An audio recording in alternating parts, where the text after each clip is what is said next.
I'm Marianne Williamson, and this is Win the Day with James Whittaker. You're listening to Win the Day with James Whittaker.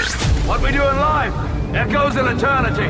Broadcasting from Los Angeles, California. Here's your host, James Whittaker. Let's go! Hey winners, welcome back to Win the Day. If this is your first time here, we sit down with some of the world's true change makers to give you all the tips, tools, and strategies to win the day every day.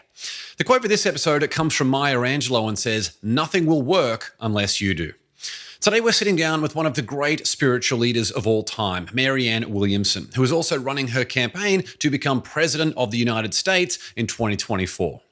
Marianne is the author of 15 books, 4 of which have been #1 New York Times bestsellers, and she has been the catalyst for some of today's great change makers to transform the world. Throughout her career, Marianne has worked on poverty, anti-hunger, and racial reconciliation issues. She's the founder of Project Angel Food, a non-profit that has delivered more than 16 million meals to ill and dying homebound patients. In 2004, she co-founded the Peace Alliance to support the creation of a U.S. Department of Peace and has hosted the Sister Giant conferences that have educated and encouraged thousands of women throughout the country to engage in political activity. Becoming President of the United States is about as lofty as a goal gets, but she spent her 30-plus year career preparing for this moment. The pillars of her presidential campaign are the restoration of America's middle class, including universal healthcare, tuition-free college and tech school, and a guaranteed living wage. She's also focused on properly educating the next generation, committing more resources to environmental issues, and ending the drug war. Marianne believes the transformation of American society requires that we address the root causes of the problems rather than just their symptoms, a focus that every country in the world should get behind. She's running for the Democratic nomination, and if elected, Marianne will be the first female, the first mother, and the first grandmother to be President of the United States. In this episode, we're going to talk about the biggest problems facing the world today and how to solve them, how to disrupt the educational system to properly empower the next generation, the dirty world of politics and her plan to give it a complete overhaul, and what you can do to step into your power and transform the world. Before we begin, the right bit of inspiration can completely change the trajectory of someone's life. So if there's a friend or a loved one out there who needs to hear this episode or could use some help to win the day, share it with them right now. All right, let's win the day with Marianne Williamson.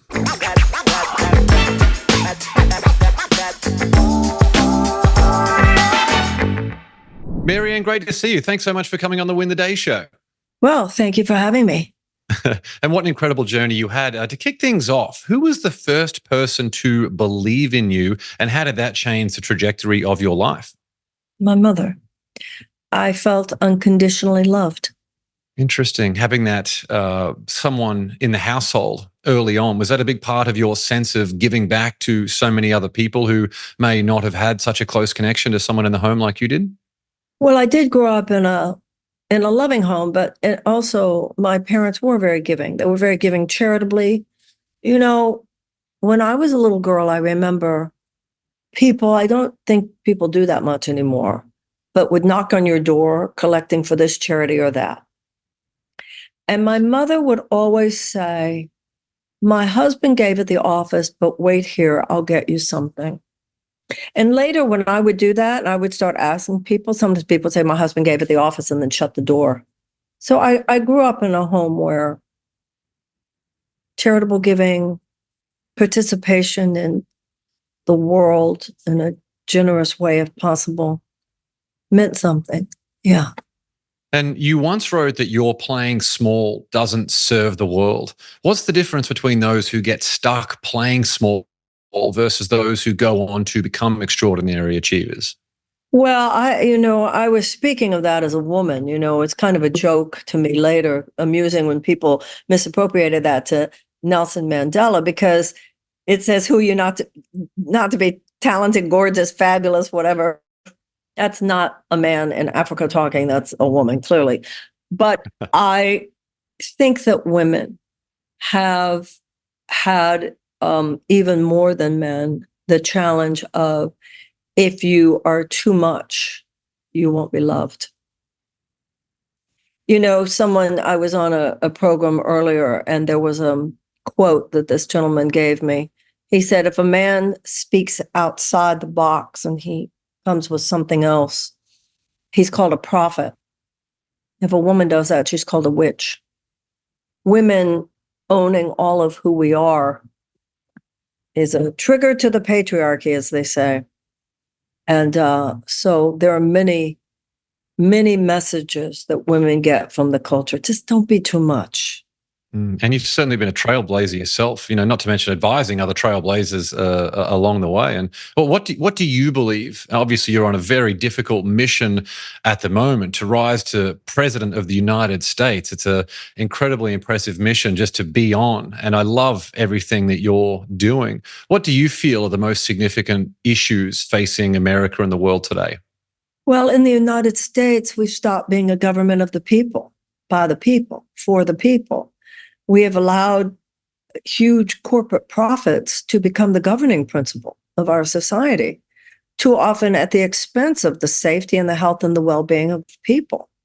That means we've allowed economic principles, and soulless economic principles at that, to supersede democracies, to supersede humanitarian values. It's a terrible swerving away from the core of what a democratic and a humanitarian society should be. Mahatma Gandhi said the problem with the world is that humanity is not in its right mind. If you go anywhere in the world that anywhere I've been, people are decent, but we have social systems, economic systems, even religious systems, political systems of tremendous force and power, backed by military, backed by huge amounts of money, that run counter to the love in our hearts. And that struggle is often played out in history, but I don't think it's ever been played out more dramatically than it's being played out right now. Well, it has been because there have been world wars, but it's a time when humanity does seem to be deciding who we want to be. And in that decision of deciding who we want to be, we're really deciding whether we want to survive long term. Because the path of conflict is a path that is not survivable long term, given the kinds of weapons that exist on the planet today. And the attention that we're all occupied with today seems to be going to things like social media and, of course, mainstream media outlets, as have been done forever. These companies make money on stoking that division and creating that negative emotion for people. Is this idea of unity and bringing love and compassion and kindness and self-belief across national and international borders, is this a bit of a pipe dream given what you're up against in terms of some of these outlets that profit from stoking that division? It's not just the division, because a lot of the division is artificially created. It's the fact that systems make life too hard for people. Like in the United States, too many people don't have adequate health care. Or if they have adequate health care, it's because they're working at a job they hate, but they're there for the adequate health care, or they're rationing their insulin, or they have to work on more than one job, or they're in poverty, or they're near poverty, or their children are hungry, or they live paycheck to paycheck. They can't even find a place to live. The division is the least of it. The suffering is what matters. And if you realize that it's the suffering, then you realize how artificial the division is, because whether people are on the left or on the right, they're being screwed by the same forces. So people are beginning to understand it's not the left versus the right. It's the powerful versus the powerless. And the powerful have access. The powerful have access to money. They have access to the economic power, to the political power. And the system is designed to keep everybody else in their place. And I mean, how crazy for people who have to decide potentially whether they put a meal on the table for their family or do they put that money toward medicine. I've been living in America for 12 years. I've seen firsthand just these pharmaceutical drugs, how expensive some of these things can be. And is there a part of it where it feels like to achieve the grander mission that you need to cozy up, as given that you're running for one of these mainstream parties, that you need to cozy up to some of these people in the interim who benefit so significantly from the status quo so you can then go and make that change? Even if I tried to cozy up to them, they would have no interest in cozying up to me. I think my positions are well established. No, I'm not doing this to become one of them. I am not a traditional politician. The path of the traditional politician often leads people to cozy up. That's not why I'm doing this. And those people would have no interest in being cozy with me, even if I did, given the positions that I have. I am a challenge to their way of operating.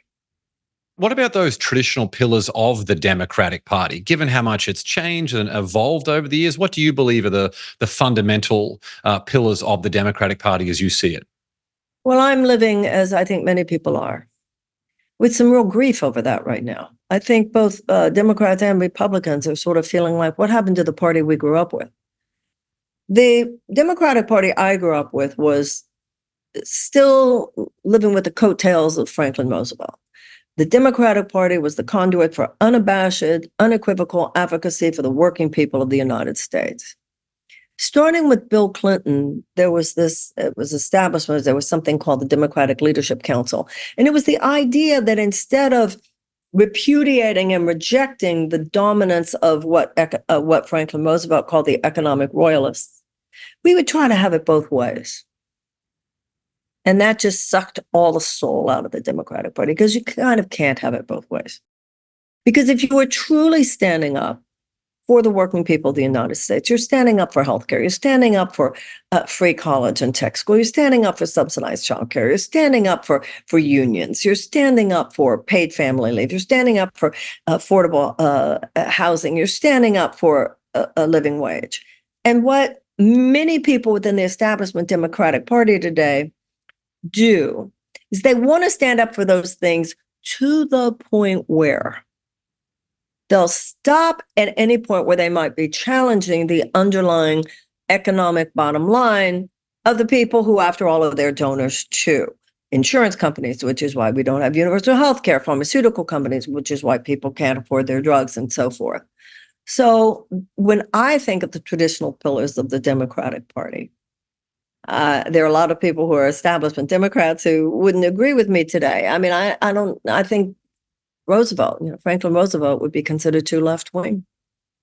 And I think for someone like myself, the positions I'm standing on, which to me, well, this is what Democrats should stand on, are considered moderate positions in every other advanced democracy. Absolutely. And do you feel like being a political leader in the world that we're in, this digital age, that is a bit of a poison chalice, that you're sort of damned if you do, damned if you don't, no matter what country you're in? Twitter is such a cesspool. It's so damaging. I mean, the high side of social media is obvious for all to see, but people's careers and lives get ruined for sport. It's to be personally at the effect of that is very painful, but it's bigger than any one person's feelings. It's damaging to our democracy. It means that people get thrown out of conversations that should be in those conversations. It means people are afraid to speak up. People are afraid to say things. It can't continue like this. It's got to be difficult in the era of technology. We've got bots, we've got AI, we've got these social media platforms where it's almost like who's in charge of regulating the town square.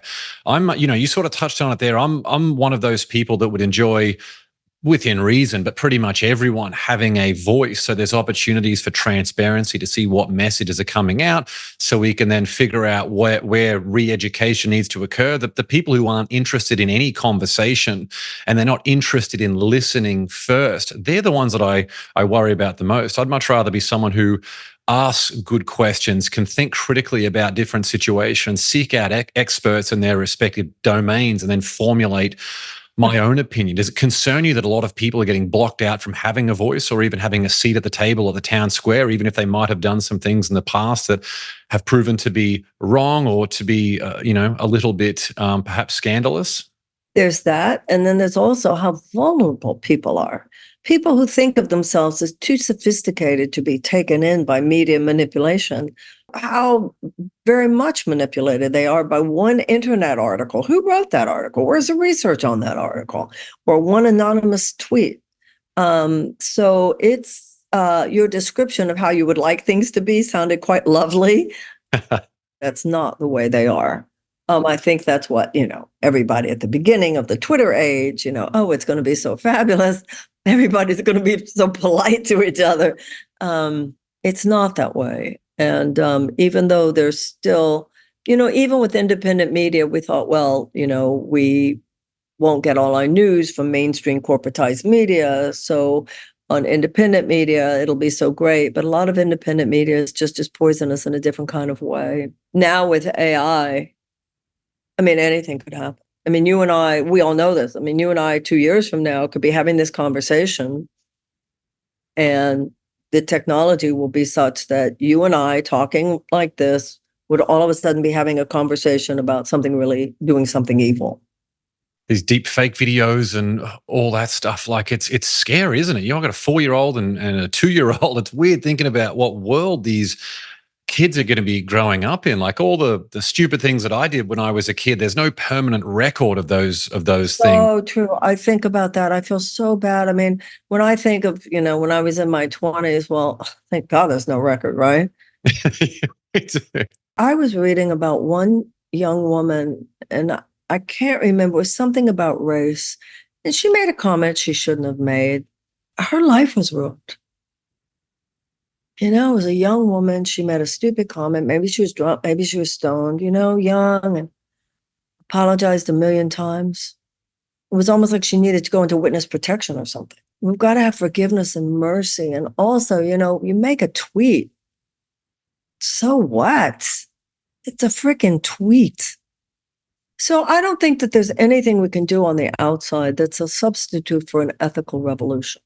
That's really what has to ultimately happen, is that more of us go, what are we doing? And I think, my politics are on the left side of the political spectrum. But I've certainly learned from running for president that there's every bit of smug, self-righteous, angry stuff on the left as on the right. We all have to look inside our hearts and do some cleanup. And someone once told me there's 10% of people on either side who are just too far gone, just not even willing to enter the conversation. And it's difficult to have a reasonable discourse about how we can improve society when you have those tensions inflamed by those people on either side at the extreme level. This thing with Israel and Palestine is such an example of it. I just hope it's a fever that passes, this way that we have of, I'm right, you're wrong, shut up. Yeah, one of the things that I learned first when I was at business school was the principle of 7 habits of highly effective people that seek first to understand and then be understood. Yeah, it's such a great thing. And basically any situation you're in, that even if, you either ask questions to understand their position, and if nothing else, you're much more informed to be able to guide them to a position that you have, and even being able to connect with them on an emotional level means that if you're taking a bird's eye view of what is the outcome that you really want from this situation, that they may not like you and you may disagree, but they will respect you and you can have an actual conversation about it. And look, there's so much going on right now, even college campuses, which should be such an incubator for free thought and everything that you've described, and have become, in too many cases, incubators of everything we don't want.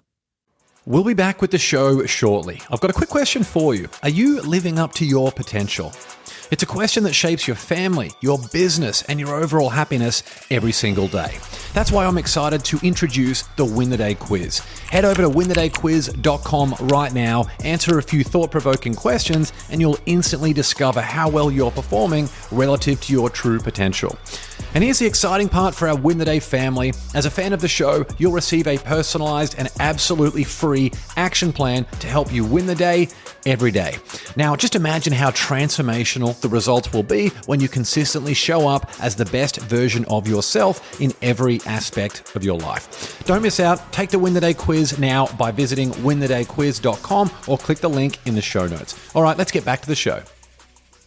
There are people out there who are faced with very difficult situations where a handout, some support, some financial relief can be extremely valuable, and those people really appreciate it, just as there are people that we can hand things to and they don't appreciate it because it's something that's given to them and they don't have the right mindset to be able to grow and amplify that which they have been given. How do you provide a reasonable balance between handouts for those who need it and will benefit for it over the long term versus things like individual empowerment, personal responsibility, and educating more so they have better skills to be able to contribute more to society? Well, you begin with children. You set people up to win as children. That's the most important thing. If you set people up to win in the first 10 years of life, you're not going to have to worry about so much of that. That's number one. Number two, it's none of your business whether or not people abuse your generosity. This is not about their karma, it's about yours. Be generous anyway. Third, if it has to do with social systems, even though some people, no matter what, some people are going to play the system. Some people are going to take advantage. That's just going to happen. But that doesn't mean in the larger picture of things, it's not to the benefit of the society for the behavior of the society to be generous. For sure. And you mentioned kids there, like this idea of shaking up the education system, like this is something that's well and truly overdue. Are there some things that you had in mind, maybe at a high school level, elementary school, university? You can take it wherever you want to take it, but how do we shake up the educational system for the long-term happiness and prosperity of the future of the world? I know in the United States, we're the only major country that bases so much of our educational funding on property taxes. And that needs to stop. So every school in America, every public school should be a palace of culture and learning and the arts. How a nation spends its money is much like with an individual. How you spend your money is a reflection of your values. And we do way too much money of slashing taxes for the very, very, very richest among us, and not nearly enough money, resources given and focus given, particularly to the youngest and to the least among us. So, it's that old saying, you can't tell somebody to, pull themselves up by the bootstraps when they don't have any boots. And I think our educational system should be the crown jewel of our society. In today's world, it's too often a dangerous place, and dangerous not only physically in terms of guns, but in terms of drugs and gratuitous sex, and any sex in school would be gratuitous. Things that none of us want our children to be raised around at school. We're living in the United States in a time of that's permanent crisis. These crises, you think, drugs is a crisis, or economic, hardship is a crisis, or a disease is medical care is a crisis, or education is a crisis. But there used to be a sense in this country that the crisis was the exception and not the rule. Today, it's a permanent crisis, state of crisis. And we have to ask ourselves, what's underneath this? We can't always be playing whack-a-mole. We have to look, what are the root causes, not just the symptoms. And if you look at the root causes, you see how many of those symptoms are caused on some level by the same thing. And that is the fact that our economy is so unbelievably rigged and skewed at this point in the direction of a very, very few Americans. So whether it's our schools, you talk about education, but we have children who are traumatized before preschool. We have elementary school students who are on suicide watch. We have children at school who are hungry. So we have to talk about it not just in terms of education, but in terms of the whole child. And we have to talk about it in terms of the well-being of the child from the time that they were born. And a child born into a family, for instance, that is poor, that in which there is no economic opportunity. When you have that level of poverty, when you have diminished economic opportunity, you are bound to see more societal dysfunction of other kinds.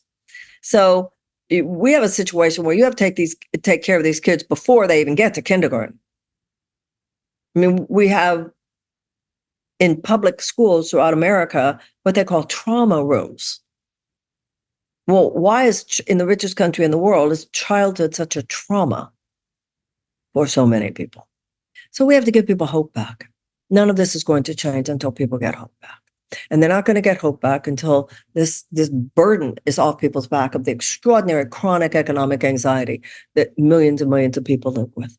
Your big focus, I know one of the big focuses anyway, is about restoring America's middle class. Is there anything missing based on what you have shared with us already today? Is there anything that you want to add to that in terms of restoring that middle class? And again, this is something that, around the world, I can see it's the wealthy and powerful are getting too wealthy and powerful, and the poor are getting poorer and poorer and missing out on opportunities. So I think restoring the middle class is a very noble goal for any country in the world.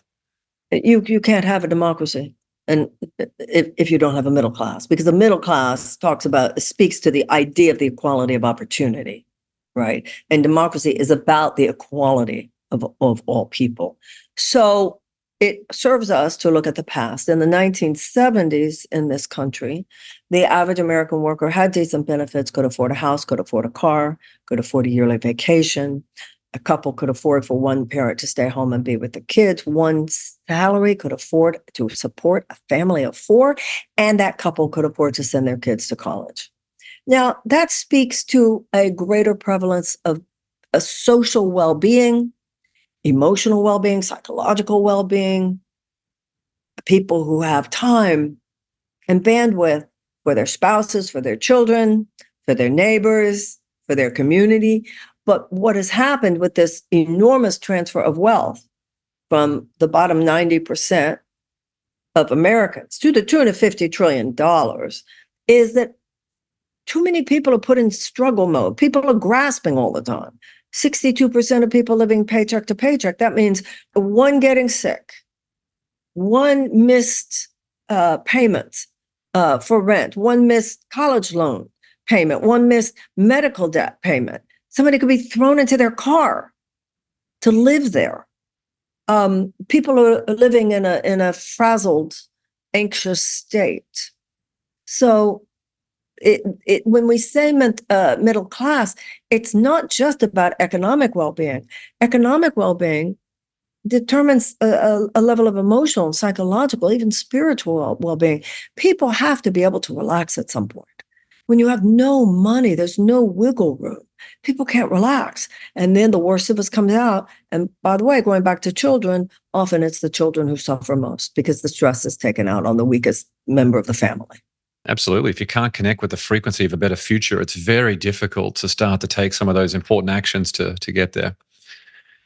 And I asked the Win the Day family, I said, if I could ask Marianne Williamson one question, what would it be? I gave them a whole bunch of different options. And this surprised me, actually. This is the question they wanted me to ask you. They said, how do we bring peace to Ukraine and the Middle East? Obviously, America has a long track record. Sorry?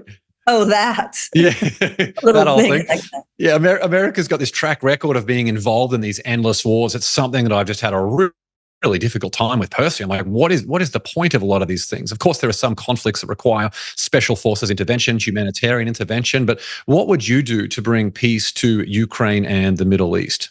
Well, those are two pretty different situations. So let's start with the Middle East. There has to be a two-state solution. I don't see any other way. The Israeli government right now says it's not interested in a two-state solution. And there are people on the left who keep saying they want a one-state solution. If ever there was a setup for a bloody civil war, seems to me, one-state solution, who would govern this? I think this war needs to end. We need to release the hostages, whatever hostages are still there and alive. We need to stop the war. We need to obviously rebuild Gaza, and we need the architecture of a two-state solution. Now, that's not going to be easy, but it's going to take international involvement on a level that did not occur before. Qatar, Egypt, Jordan, Bahrain, UAE, as well as the United States, as well as Western powers. I don't, in my mind, believe that either Hamas or Netanyahu, I have a lot of problems with Netanyahu, but I don't want to be putting him in the same category as the language doesn't even serve here. We need a new class of leadership. We need a new kind of leadership, both Palestinian and Israeli. The part that I find so sad about all of this is that they are there. I've met them myself. There are people all over this world. You know, the traditional Christians would say, God is lifting people up. I think that something is happening on this planet. A new kind of thinker, a new kind of visionary is arising in this world. And they're in the Middle East as well. And those are the people that need to have the levers of power. And that's who we should be supporting. As an American president, it would be incredibly important to me that this be about an equal commitment to the justice and security and sovereignty of both peoples, both Israeli and Palestinian. A lot easier said than done, but the United States should be an active participant in bringing that to be. And that has to begin with ending this war. For sure. And how do you feel about Ukraine and the Russia involvement and obviously What's America? happening here is, of course, we had hoped that the counteroffensive on the part of Ukraine would be successful. It has not been successful the ways that we would have hoped. Basically, the two countries are in a stalemate now. It's just a war of attrition. Vladimir Putin is clearly just waiting to see if Donald Trump becomes president again, because, you know, Trump's a man he can deal with. And he knows that if Trump becomes president, that, you know, they'll make a deal that will make Vladimir happy. I've always felt that there had to be a negotiated settlement, but you want it to be a negotiated settlement in which there is a Ukraine. There are those who say that if you just made a deal with Vladimir Putin right now, that you could, first of all, you could trust him. There's no guarantee, but there are those who say you could trust him. He would not continue to just squash Ukraine, and that basically give him what he wants right now, and that basically, yeah, all good. There are others who say, no, this is what he does. He takes Crimea, takes a beat, comes back, takes a beat, and then would be back again. I think it's a very hard call. And as president, I would not have a problem saying to the American people, I haven't decided yet. There is a temptation on the part of many Americans today to have almost a knee-jerk reaction about such things as Ukraine. And listen, we don't have clean hands there. We don't have clean hands in terms of our involvement in NATO. We don't have clean hands in terms of the Aegis missiles. And also, we didn't have clean hands in terms of, you know, what some have said, Boris Johnson going there, Naftali Bennett saying that there was room at the beginning, that Vladimir Putin was willing to make a deal, Zelensky at some point. You know, I think that this is what's so hard for people. I think when it comes to Israel and Palestine and when it comes to Ukraine, you're not talking about good versus bad here, the way people try to make it. Nobody's got totally clean hands here. And I think that one of the things about Ukraine is that as president, you would be privy to information that probably you and I are not privy to. And you had once written that you referenced the American economist who mentioned that 1/7 of the annual military defense budget of the US being $100 billion, that would be 1/7 of the more than $700 billion of the annual American defense budget could eradicate deep poverty within 10 years. Where should efforts and resources be prioritized? Should it be more on restoring America's middle class or on lifting the standards for underdeveloped countries? It's ridiculous for us to think that those two are mutually exclusive. The richest countries in the world, when they meet in their big G8, they could just decide to cancel the debt. Within 10 years, those guys could say, we're going to eradicate global poverty within 10 years. Seems pretty simple, doesn't it? I agree. Yeah, for sure. Like if you're coming from an abundance mindset, having everyone at a minimum baseline of being able to get skilled up and contribute and make the world a better place for health and connection and everything seems like a smart thing to do. We have 1 billion people on this planet who live on less than $1 a day. Nobody should find that tolerable. A lot of people say, oh, America is the most generous. No, we're not. We give far less of our money away in humanitarian aid relative to the money given by other countries. We give a lot in military aid, and we sell arms to 60% of the world's autocrats. Yeah, a lot of people get rich from these military contracts. And, not only is there the money made by the proverbial military industrial complex, we're not even producing the equipment that would be the most relevant in a 21st century war. We're buying and selling product that is 20th century warfare. So much of 21st century warfare would be, for instance, cyber. And we're actually spending probably too little money on national cybersecurity. Other countries are not that stupid. I'm sure China's not that stupid. If you were grading the terms of the previous presidents that we've seen, if you were grading Donald Trump on his presidency and Joe Biden on his presidency, what grades would you give them?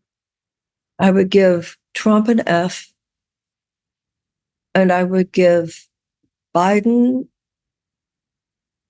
a C+. Opportunities for improvement on both sides. And I know it's been a crazy time for you running for president and doing all of these different things. Are there any essential parts of your daily routine that you make sure to get done no matter what, so you're performing and operating at your best? My mornings, time of quiet reflection, spirituality, prayer, meditation. If you wake up in the morning, you take a bath, you take a shower, you brush your teeth. You don't want to take yesterday's dirt on your body into the day. But if you don't take that period of time for personal reflection, prayer, whatever your process is, then even if you've cleansed your body, you're carrying all that stress from yesterday. And not only are you carrying yesterday's stress, but you're carrying the stress of people all over the world. So then people are so mystified why they're depressed by noon. Well, there really is no mystery there, because the world that is actually with us is very sad today. It's very challenging. So you want to set your sights on the world that is beyond us, the world of the possible. And if you don't, life is too exhausting and it becomes hopeless. And you feel today like people are sort of spiraling down, and to cynicism and anger and all those things that you were talking about. I mean, that's where all that, when we were talking about how mean-spirited people are on the internet, it's an expression of people just feeling they have no power except to bring somebody down on the internet. Sure, it's like someone who's sitting there all day with the news running constantly in the background. I mean, that's so depressing when you hear some of these things. And a question I'm starting to ask more and more guests, because I think this is important, and I think this is a question that you will have absolutely no trouble answering, considering I've asked it to all the other guests and given your background. But what do you love most about yourself? I think what I love most about myself is what I love in other people too. I love. But I don't think what I love about myself is any different than what I love in other people. And on a personality level, I think I do have I see where I try. I see where I try to get it right. I see where I try. And I think that even with this campaign, I make efforts sometimes despite extraordinary resistance. And something I love about you as well, Marianne, is you're not afraid to put your hand up for any individual shortcomings or momentary lapses. I mean, you are I imagine would be in an incredibly stressful, very busy environment. Just because of your background and your experience doesn't make you immune from just some of the shortcomings and emotions that we have as a human. So you being able to be transparent about those, I think, is incredibly inspiring for other people. I'm a human being, but I think that's true of anybody running for president. I mean, this is just a stressful experience. I don't think there's anybody for whom it's not. Maybe Donald Trump, because he's a different kind of character than most people. But I think for the normal candidate, I don't care what your politics are, it's difficult. For sure. Final question before the rocket round. On your best day, what's an affirmation that you would write on a flashcard that you could show yourself on your worst day? Be grateful.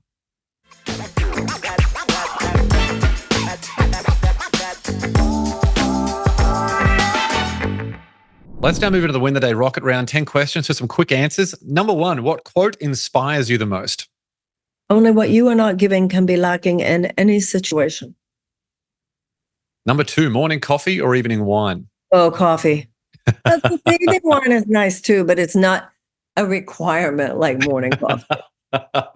For sure. Number 3, what's one bit of advice you would give your 18-year-old self? Oh, relax. And you look so much better than you think. Number 4, what book do you gift the most apart from your own? There's a book called Letters to a Young Poet by Rilke. I also love Walt Whitman, Leaves of Grass. That's a beautiful gift. Was there a particular lesson from the first one, Letters of a Poet, that really resonates with you? He says, sometimes you don't have the answer. Live the question. Sometimes you don't have immediate answers. Live the question. That's brilliant. Number 5, was there a vulnerability you once hid within that became your superpower? Feeling less than. Feeling rejected gave me compassion for those who are rejected by the society. Number 6, what's one thing you've learned about failure? That you have a choice what to do with it. The only real failure is what you fail to learn from. You can use it to just hate yourself. You can learn it to be better next time. Number 7, if you could sit on a park bench and have a conversation with someone, alive or dead, who would it be? Dostoevsky or Tolstoy. If they were talkative. I mean, I don't know. I could see the one of them not being interested in talking to me. Hey, that's where the coffee comes in. So that has to be with that they would actually be interested in talking to me. Where'd you get the idea for that scene? And number 8, what tool or resource best helps you run your life or your business? A Course in Miracles. Number 9, share one thing on your bucket list.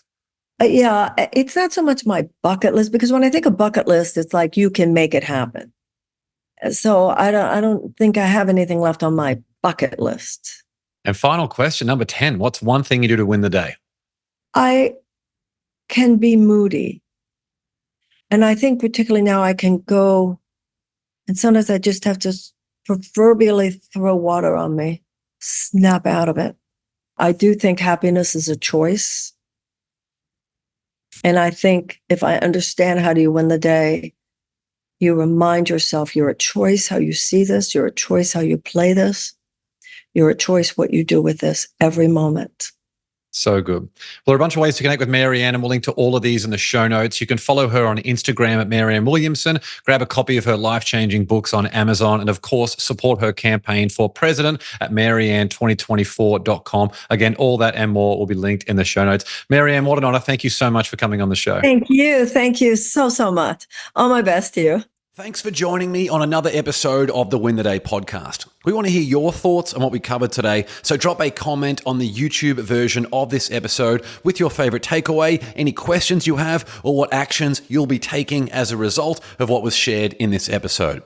And if you found value in the Win the Day podcast, leave a 5-star rating on Spotify and Apple Podcasts. You'll find a link to both of those in the show notes. It'll only take you a few seconds, and more ratings really helps other people discover the show so they can get the mindset upgrade they need, and we can bring more winners into the Win the Day movement. That's all for this episode. Get out there and win the day. Until next time, onwards and upwards, always.